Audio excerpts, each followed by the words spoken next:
Baker Company, listen up. This is the big one. Operation Overlord, the air and seaborne invasion of Normandy.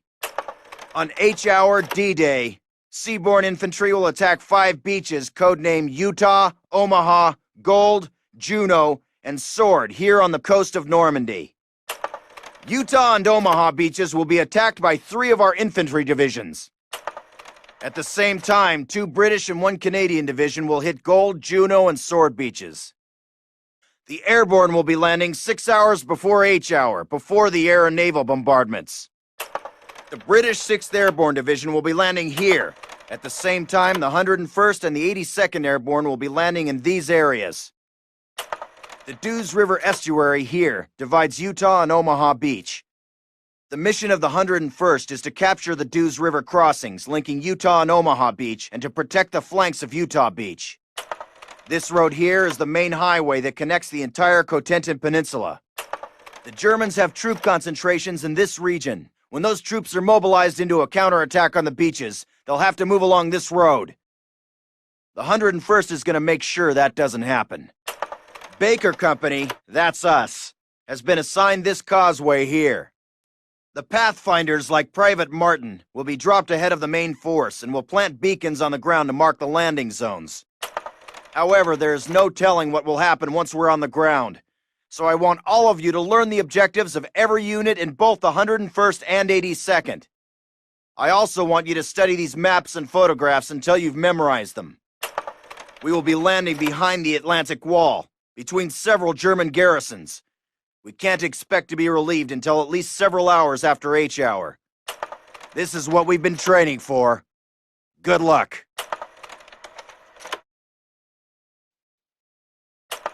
First platoon, listen up. Sergeant Moody owes me $50 because it looks like Operation Overlord was a success. Our British and Canadian friends took most of their objectives. And except for Omaha, all the beach landings went pretty smoothly. The airborne was misdropped everywhere, but the men formed mixed units and accomplished most of the airborne D-Day objectives. I am extremely proud of all of you. As you know, Sergeant Moody and Privates Elder and Martin broke through German lines to get word to battalion headquarters. If it wasn't for their success, HQ probably would not have sent the reinforcements that helped us hold St. Mary-Glise. At headquarters, Moody, Elder, and Martin were assigned to silence a German battery at Brecourt Manor and faced an entire platoon of Germans with only a handful of men. Well, it seems that someone at command noticed your actions. Our unit has been detached from the rest of the 101st so that it can be used for some special missions behind enemy lines. I suggest that you brush up on your German, gentlemen, and enjoy your R&R while you can.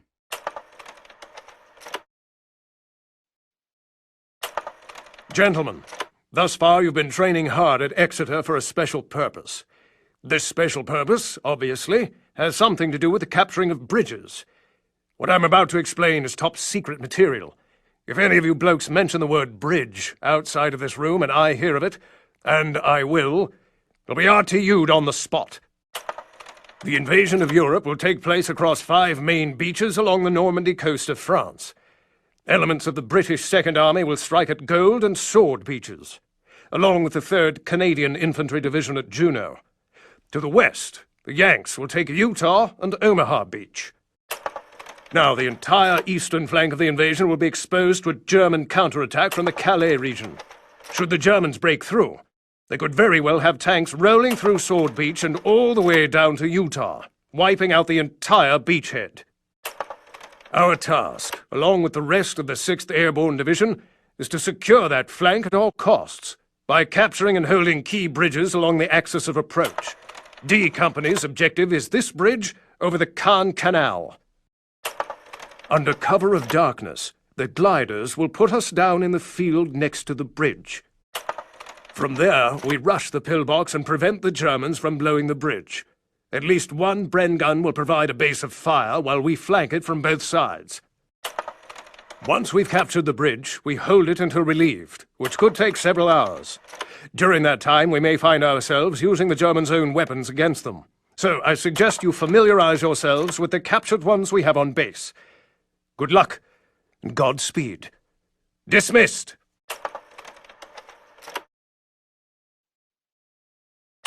All right, settle down. We got new orders straight from SOE, as well as 2 new transfers from the 6th Airborne to help us carry them out. They were highly recommended for this operation as a result of their actions on D-Day. Captain Price, Sergeant Evans, welcome to 3 Troop. Now, let's get down to business. These are the locations of the major hydroelectric dams in the Ruhr industrial region of Germany. Their main purpose is to provide electrical power to the factories and cities throughout the area. Last year, a clever fellow by the name of Dr. Barnes Wallace created an odd sort of bomb that was specially designed to breach these dams. Using these bombs, the dam busters from 617 Squadron successfully breached the Mona and Ida dams, causing extensive flooding and damage to the industrial heart of Germany. The bad news is the bastards have already repaired the damage done, and Bomber Command wants to have another crack at these targets. This is the Ida Dam. We're to make a night drop on this one. From the DZ, it's a day's tab through unpopulated areas around the dam's reservoir. Dropping in any closer is impossible, as the enemy flak is simply too concentrated around the dam itself. Our mission is to locate as many of these anti-air guns as possible, wipe them out so that the bombers can make their runs. This building at the foot of the dam houses the electrical generators. Our orders are to blow this structure in the event that the bombers fail to breach the dam. We set the explosives on a short timer, then get the hell out of there by truck to a nearby airfield and appropriate suitable air transport from the enemy.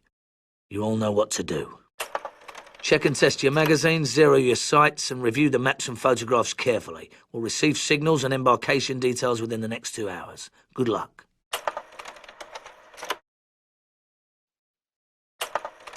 Comrades of the Soviet Union, almost 1 year has passed since the German invaders set foot upon the soil of our motherland.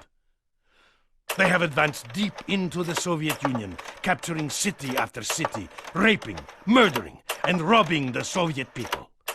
Although our situation grows desperate, we have one last hope of defense. The city that bears our great leader's name, Stalingrad. Comrades, many of your countrymen are already there, defying the Germans at every step. Soon you will stand alongside them, and you will not fail to defeat our fascist enemies. No one shall take even one step backwards. Commissars will execute cowards on sight, giving faithful soldiers a chance to do their duty. The motherland is counting on you to achieve victory at Stalingrad.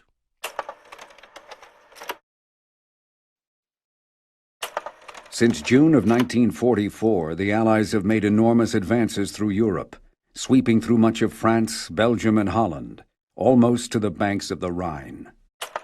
Much of their success must be credited to the Russians, who, at Stalingrad, during the winter of 1943, destroyed many of the Germans' best panzer divisions. On the Eastern Front, the Russians have continued to push the Germans back through Russia and much of Poland, and will soon be on the banks of the Oder River and the border of Germany. The situation for the Germans has grown desperate. Allied bombers have reduced many major German cities to rubble. The German Air Force, the Luftwaffe, is a mere shadow of the power it once was, and can do little to stop the bombers, much less fight the Allied armies. The Kriegsmarine, the German Navy, is mostly sunk, its U-boats destroyed, and its sailors pressed into the army. However, the enemy refuses to surrender. Unable to stop the Allied advance, Hitler has turned to vengeance weapons, the V-1, and now the V-2 rockets. These rockets, although some of the most advanced weapons of the war, are too inaccurate to hit military targets. Instead, they are being used to terrorize London.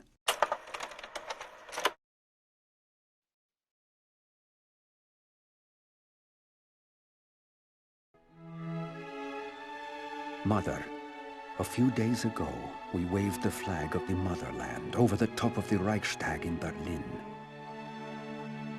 The war, at last, seems to be coming to an end.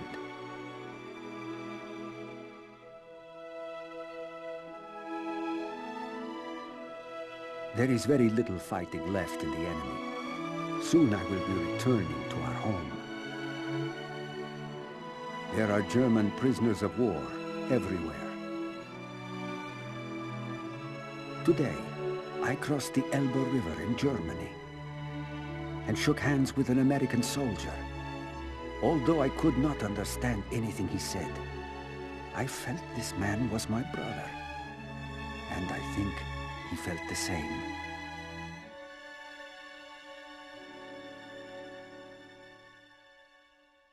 Are we ready? Go.